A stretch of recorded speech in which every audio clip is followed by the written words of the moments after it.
Hello everyone, welcome back to our channel. तो आज हम लोग डिस्कस करने वाले हैं कार्बन एंड इट्स कंपाउंड। तो देखिए, कार्बन एंड इट्स कंपाउंड आपने बहुत बार पढ़ लिया होगा, लेकिन आज हम इसके अंदर डिस्कस करने वाले शॉर्ट नोट्स। देखिए, इसके अंदर शॉर्ट नोट इस तरीके से हैं कि फ्लो चार्ट बना रखा है, आपको बस फ्लो चार्ट को याद करना है, उसके बाद में आपको कंप्लीट चैप्टर याद हो जाएगा। आपको ज़्यादा कुछ भी ऐसे लिखने की जरूरत नहीं, 5 से 10 मिनट में कंप्लीट चैप्टर का रिविजन हो जाएगा।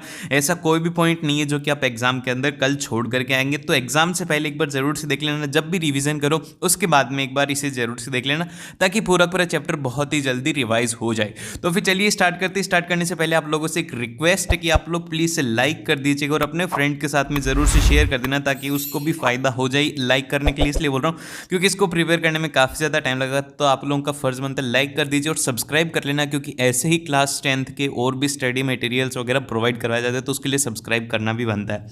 तो देखिए, सबसे पहले इसमें चलते हैं, यहाँ पर कार्बन की बात करेंगे। तो मेरा एक क्वेश्चन रहेगा आप लोगों से कि कार्बन का इलेक्ट्रॉनिक कॉन्फ़िगरेशन क्या होता है, क्योंकि मोस्ट ऑफ द स्टूडेंट्स को ये याद नहीं है। इलेक्ट्रॉनिक कॉन्फ़िगरेशन याद होना चाहिए। क्या होता है इलेक्ट्रॉनिक कॉन्फ़िगरेशन? चलिए बताइए भैया कमेंट सेक्शन के अंदर कि इलेक्ट्रॉनिक कॉन्फ़िगरेशन क्या होगा। देखिए, जिसको याद नहीं है वो याद कर लो कि कार्बन का जो इलेक्ट्रॉनिक कॉन्फ़िगरेशन होता है वो होता है, इसका इलेक्ट्रॉनिक कॉन्फ़िगरेशन होता है 1s2 2s2 2p2। और उसी के साथ में बात करें तो K जो शेल है उसके अंदर 2 इलेक्ट्रॉन रहेंगे, L शेल के अंदर 4 इलेक्ट्रॉन रहेंगे और इसके पास में 6 इलेक्ट्रॉन्स होते हैं और 6 प्रोटॉन्स होते हैं। अब उसके बाद में बात करें तो यहाँ पर कार्बन को एक तरीके से अपनी वैलेंसी सेटिस्फाई करने के लिए अपना जो p ऑर्बिटल है उसके अंदर 6 इलेक्ट्रॉन्स चाहिए होंगे, लेकिन कार्बन के पास में तो ओनली p के अंदर 2 इलेक्ट्रॉन है, तो इसको बाहर से 4 इलेक्ट्रॉन लेने होंगे। या तो ये 4 इलेक्ट्रॉन ले ले या फिर ये 4 इलेक्ट्रॉन डोनेट कर दे, क्योंकि इसको स्टेबल कॉन्फ़िगरेशन अचीव करना है। लेकिन दोनों ही केस नहीं हो पाते, तो इस केस के अंदर ये शेयरिंग करके बनाते हैं। तो जो बॉन्ड शेयरिंग से बनता है उसको कोवलेंट बॉन्ड कहते हैं, और ये ऐसे 4 बॉन्ड बना सकते हैं, इसीलिए टेट्रावैलेंट होता है। देन फिर इसके बाद में इसकी एक और जो प्रॉपर्टी होती है जिस वजह से कार्बन जो है हर एक जगह पर एग्जिस्ट करता है, चाहे से आप खाने में देख लीजिए, आपके मोबाइल फोन में देख लीजिए, हर जगह पर जो है कार्बन एग्जिस्ट करता है। इसके पीछे के मेनली 2 रीजन है। सबसे पहला रीजन है कि टेट्रावैलेंट है, क्योंकि ये इसके पास में 4 वैलेंसीज होती हैं और ये किसी भी कंपाउंड के साथ में, मतलब कि कोई भी एटम है जैसे कि हाइड्रोजन हो गया, नाइट्रोजन हो गया, ऑक्सीजन हो गया, कार्बन कार्बन के साथ में भी बॉन्ड बना पाता है, इसीलिए इतनी ज़्यादा बड़ी अमाउंट में प्रेजेंट है। और दूसरी इसकी सबसे बड़ी प्रॉपर्टी है वो है कैटिनेशन। कैटिनेशन का मतलब है कि कार्बन खुद से इतने बॉन्ड बना सकते हैं जितने कि अदर कोई एलिमेंट नहीं बना पाता। इसके पीछे के रीजन जरूर से नोट डाउन कर लेना कि ऐसा इसलिए होता है क्योंकि एक तो इसकी स्मॉल साइज है, ठीक है, एक तो इसकी स्मॉल साइज है, दूसरा जो रीजन है इसकी इलेक्ट्रॉन नेगेटिविटी काफ़ी ज़्यादा कम है। 2 रीजन है जिन वजह से ये हो पाता है। देन फिर इसके बाद में यहाँ पर बात करते हैं कि जो बॉन्ड किस किस के साथ में बना सकता है। ये बॉन्ड बना सकता है कोई भी अदर एलिमेंट हो, या फिर कार्बन के साथ में हाइड्रोजन के साथ में बना सकता है, नाइट्रोजन के साथ में, क्लोरीन के साथ में और ऑक्सीजन के साथ में। इन सभी के साथ में कोवलेंट बॉन्ड फॉर्म करता है। देन फिर इसके बाद में इसकी वैलेंसी कितनी होती है? इसकी मैक्सिमम वैलेंसी 4 होती है। वैलेंसी का मीनिंग ये है कि ये 4 कोई भी एटम के साथ में बॉन्ड बना सकता है, 4 बॉन्ड बना सकता है, 3 बॉन्ड भी बना सकता है, जो कि कार्बन कार्बन के साथ में बस 3 बॉन्ड बना सकते हैं। जैसे कि आप लोग बताएं कि क्या ये पॉसिबल है?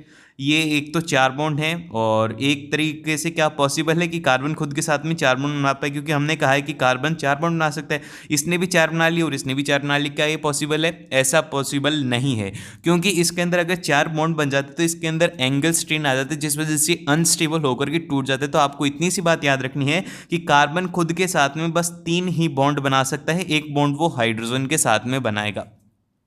देन फिर इसके बाद में जो नेक्स्ट आएगा वो आएगा कि कोवलेंट बॉन्ड क्या होते हैं। भैया कोवलेंट बॉन्ड जो होते हैं वो होते हैं, कैसे बनते हैं? ये फॉर्म होते हैं इक्वल शेयरिंग ऑफ इलेक्ट्रॉन से, या फिर आप कह सकते हो कि शेयरिंग ऑफ इलेक्ट्रॉन से ये फॉर्म होते हैं। इसके लिए कंडीशन ये होती है कि ना ही तो वो कोई इलेक्ट्रॉन को लूज कर पाए आसानी से। अगर ऐसी बात हुई कि अगर वो कोई भी इलेक्ट्रॉन को गेन कर लेगा या फिर इलेक्ट्रॉन को लूज कर लेगा, तो कार्बन के साथ में बॉन्ड तोड़ सकता है।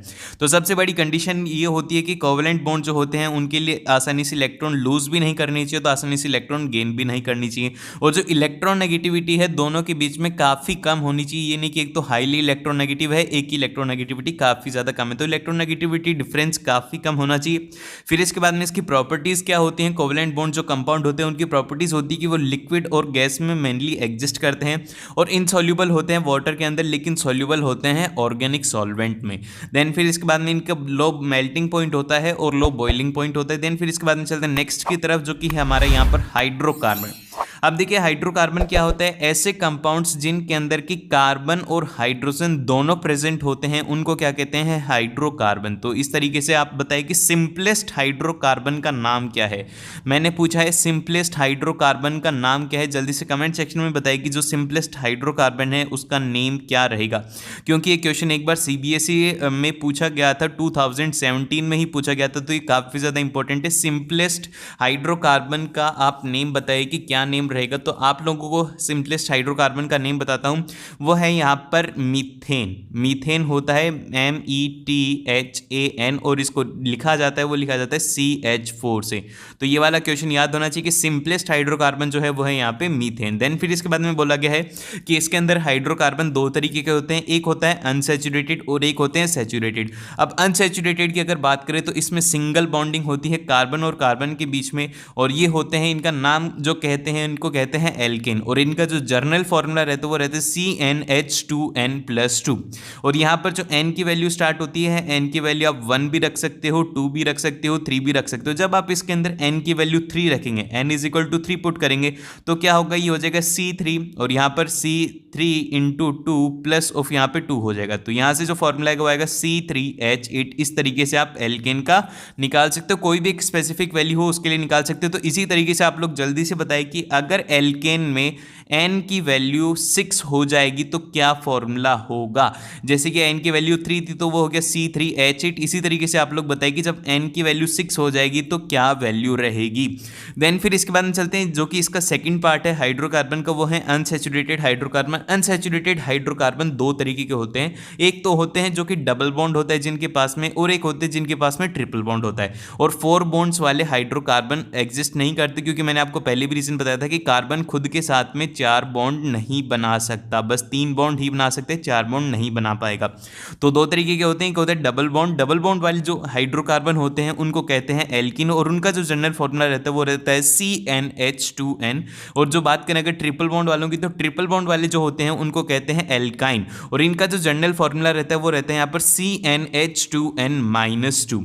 और फिर इसके बाद में चलते हैं नेक्स्ट की तरफ जो कि होमोलॉगस सीरीज है। उसके ऊपर जाने से पहले मेरा एक क्वेश्चन है, जैसे कि एल्केन का अगर फर्स्ट मेंबर निकालना हो तो n = 1 कर देंगे तो फर्स्ट मेंबर ऑफ एल्केन आ जाएगा। अब इसी तरीके से बताइए कि एल्केन का फर्स्ट मेंबर कौन सा होगा, n = 1 वाला होगा या फिर n = 2 वाला होगा। मेरे को आप कमेंट सेक्शन में बताइए कि n = 1 वाला फर्स्ट मेंबर होगा या फिर n = 2 वाला होगा। देखते हैं कि कितने बच्चों को ये वाला आंसर आता है, क्योंकि ये वाला क्वेश्चन इंपॉर्टेंट है। ये बताइए कि फर्स्ट मेंबर जो है एल्केन का वो n = 1 के लिए एग्जिस्ट करेगा या फिर n = 2 के लिए एग्जिस्ट करेगा। इसका जल्दी से आंसर बताओ, क्योंकि ये समझ में आनी चाहिए। ये बात फालतू का ऐसे हवा में मैं नहीं पूछता हूँ कि आप लोग इसका आंसर बताइए, तो आप लोग सोचते होंगे ऐसे ही पूछ रहे हैं, लेकिन मैं आप लोगों से इसलिए पूछता हूँ ताकि आप लोगों को समझ में आए।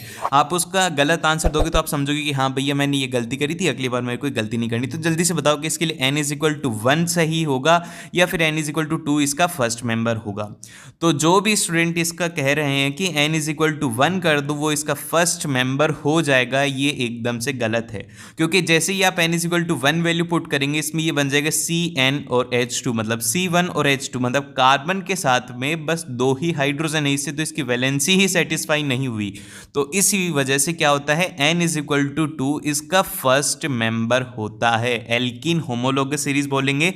एल्किन होमोलोगस जो सीरीज है वो n = 2 से स्टार्ट होती है।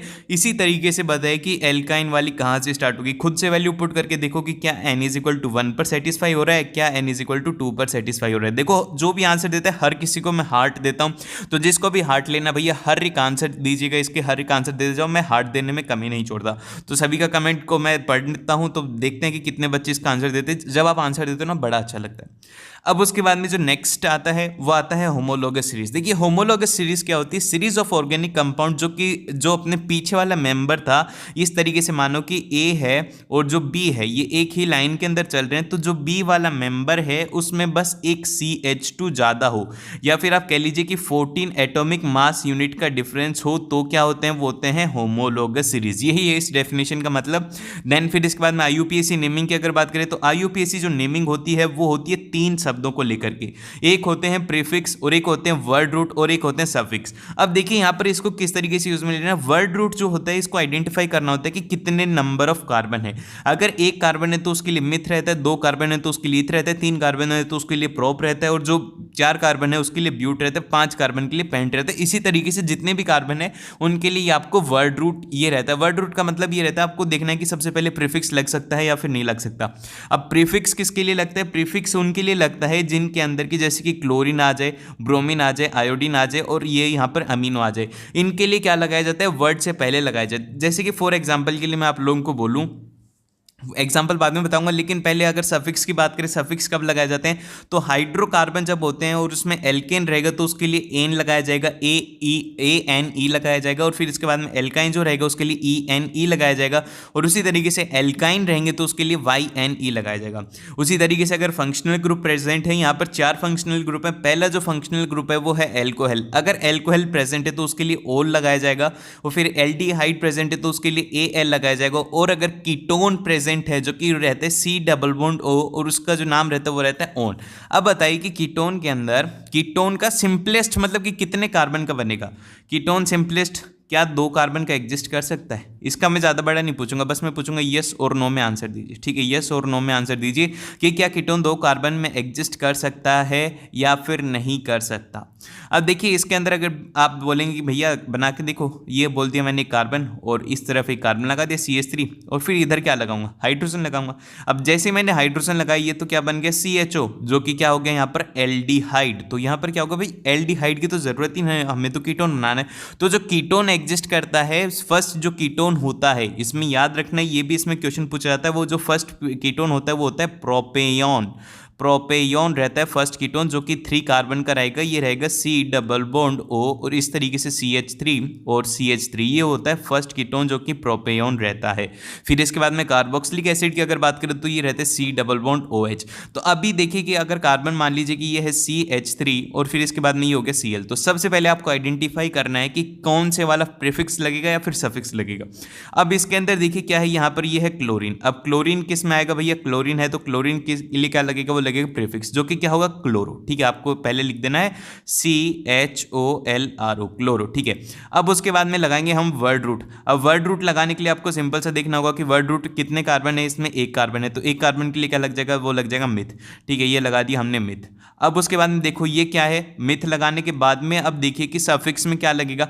ये एल्केन है या फिर क्या है? ये एल्केन है, तो यहाँ पर लगा देंगे एन, तो इसका जो नाम रहेगा वो रहेगा क्लोरोमीथेन। मैं फिर से लिख देता हूँ CHLROMETHAN, क्लोरोमीथेन इसका करेक्ट आंसर रहेगा। इस तरीके से आप लोगों को करने हैं। देन फिर चलते हैं नेक्स्ट टॉपिक की तरफ, जो कि है हमारा एलोट्रोप्स ऑफ कार्बन। अब 3 तरीके के एलोट्रोप्स होते हैं। सबसे पहले आपको इसमें याद रखना है कि किस तरीके का इनकी स्ट्रक्चर होता है। फर्स्ट जो पॉइंट है वही यही है कि डायमंड के अंदर जो कार्बन रहते हैं वो 4 कार्बन के साथ में बॉन्डेड रहता है, इसीलिए क्या बनाते हैं? 3D स्ट्रक्चर बनाते हैं। याद रखना कि ये 3D स्ट्रक्चर बनाता है। वहीं पर अगर ग्रेफाइट की बात करें तो जो ग्रेफाइट है वो बनाता है यहाँ पर 3 कार्बन एटम दूसरे कार्बन के साथ में अटैच होते हैं, इसलिए हेक्सागोनल एरे स्ट्रक्चर बनाता है। और जो फुलड्रीन होता है जो कि C60 होता है वो फुटबॉल की फॉर्म में अरेंज होता है। और अगर बात करें डायमंड की तो हार्डेस्ट एलिमेंट होता है अर्थ के ऊपर, और यहाँ पर बेड कंडक्टर ऑफ इलेक्ट्रिसिटी होता है। वहीं पर अगर ग्रेफाइट की बात करें तो very good conductor of electricity होता है, क्योंकि इसके अंदर फ्री इलेक्ट्रॉन्स होते हैं। ये याद रखना कि फ्री इलेक्ट्रॉन्स होते हैं, इस वजह से क्या होता है? गुड कंडक्टर ऑफ इलेक्ट्रिसिटी रहता है, और ये स्मूथ और स्लिपरी रहता है, जिस वजह से इसको किस में काम में लिया जाता है? एज ए ग्रीस भी काम में लिया जाता है। देन फिर इसके बाद में यहाँ पर है स्ट्रक्चर ऑफ मीथेन और इथेन। मैंने आप लोगों को जो इस डॉट स्ट्रक्चर बता रखे हैं कि किस तरीके से कार्बन के जो इलेक्ट्रॉन्स हैं उसको क्रॉस से रिप्रेजेंट करा गया, जो हाइड्रोजन के इलेक्ट्रॉन्स हैं उनको डॉट से रिप्रेजेंट करा गया। तो इस तरीके से इनका स्ट्रक्चर रहेगा, और यहाँ पर एमोनिया का भी स्ट्रक्चर है। देन फिर चलते हैं इसके बाद में जो नेक्स्ट है वो है कार्बन कंपाउंड रिएक्शन। तो देखिए जो भी 2022 के अंदर एग्जाम दे रहे हैं उनके ये सिलेबस में नहीं है, लेकिन जो भी एक्स्ट्रा में पढ़ना चाहता है, जैसे कि जिसको कि कुछ पढ़ना है, एक्स्ट्रा नॉलेज लेनी है, वो देख सकता है। और जिनका हो गया है वो लाइक करके और सब्सक्राइब कर दो और शेयर कर दो। और और आप लोगों का काम खत्म होता है। अब कुछ इनको एडिशनल अगर कोई पढ़ना चाहते हो तो पढ़ लीजिए, अदरवाइज छोड़ सकते हो। अब यहाँ पर बोला गया इसमें एडिशन और 4 तरीके की रिएक्शन है मेनली कार्बन के अंदर। सबसे पहली जो रिएक्शन है वो है एडिशन रिएक्शन। एडिशन रिएक्शन में क्या होता है कि जो अनसैचुरेटेड कार्बन होते हैं वो सैचुरेटेड कार्बन में कन्वर्ट हो जाते हैं। निकल और प्लेटिनियम की हेल्प से इसके अंदर हाइड्रोजन का एडिशन होता है, हाइड्रोजन का एडिशन होता है, इसीलिए इसको एडिशन ऑफ हाइड्रोजन कहते हैं। और इसकी जो एक एप्लीकेशन है वो ये है कि वेजिटेबल ऑयल को वेजिटेबल घी को में कन्वर्ट करने में काम में आता है। फिर इसके बाद में यहाँ पर आता है ऑक्सीडेशन रिएक्शन। ऑक्सीडेशन रिएक्शन में क्या होगा कि जो एल्कोहल है उसको कार्बोक्सिलिक एसिड में कन्वर्ट कर दिया जाएगा। यहाँ पर इसके लिए जो काम में लिया जाता है वो लिया जाता है ए एल्किलाइन KMnO4 और एसिडिक K2Cr2O7। तो यहाँ पर क्या होगा कि जो हमारी इथेनॉल है वो कन्वर्ट हो जाएगी इथेनॉइक एसिड में। देन फिर इसके बाद में सब्स्टिट्यूशन रिएक्शन होती है। सब्स्टिट्यूशन रिएक्शन में क्या होगा कि हम किसी एक जगह एक एटम को हटा करके दूसरा एटम लेंगे। तो यहाँ पर क्या हो रहा है कि मीथेन को जब क्लोरीन के साथ में रिएक्शन करवाते हैं तो क्लोरीन क्या करती है, एक हाइड्रोजन को हटा देती है और उसकी जगह पर खुद आ जाती है, तो ये बना देती है CH3Cl और इसका नाम मैंने अभी भी बताया था क्लोरोमीथेन, और इसके साथ में निकल जाता है HCl। देन फिर कंबशन रिएक्शन होती है। कंबशन रिएक्शन जब होती है तो इसके अंदर क्या होते हैं भैया, कंबशन रिएक्शन के अंदर सबसे पहले तो आप लोग देखिए ये थोड़ी इंपॉर्टेंट है क्योंकि इसके कुछ पॉइंट्स हैं जो कि आप लोगों को याद रखने हैं। अब अगर बात करें कंबशन रिएक्शन की तो कंबशन रिएक्शन के अंदर CH4 और ऑक्सीजन के साथ में जब रिएक्शन होगी तो CO2 और मतलब कि वाटर और उसके साथ में हीट और लाइट एनर्जी प्रोड्यूस होगी। और जब कार्बन को बर्न करते हैं तो हीट और लाइट निकलती है, इसीलिए इसको फ्यूल की तरह भी काम में लिया जाता है क्योंकि काफ़ी ज़्यादा एनर्जी देता है। जो कि आप कोयला वगैरह सुनते हैं, कोयले के अंदर भी कार्बन होता है, जब उसे जलाते हैं तो उससे हीट एनर्जी प्रोड्यूस होती है। फिर इसके बाद में सैचुरेटेड जो हाइड्रोकार्बन होते हैं वो बर्न करते हैं ब्लू और नॉन सूटी फ्लेम से, जो कि आप लोग याद रख सकते हो LPG। आप लोगों ने घर पे भी देखा होगा जो सिलेंडर होते हैं उनमें से जब हम गैस जलाते हैं तो ब्लू कलर की फ्लेम होती है, वो इन्हीं की वजह से होती है। और जो अनसैचुरेटेड रहते हैं उनके अंदर क्या होता है कि वो येलो और सूटी फ्लेम के साथ में बर्न होते हैं क्योंकि उनके अंदर जो परसेंटेज ऑफ कार्बन है वो काफ़ी ज़्यादा हाई रहता है।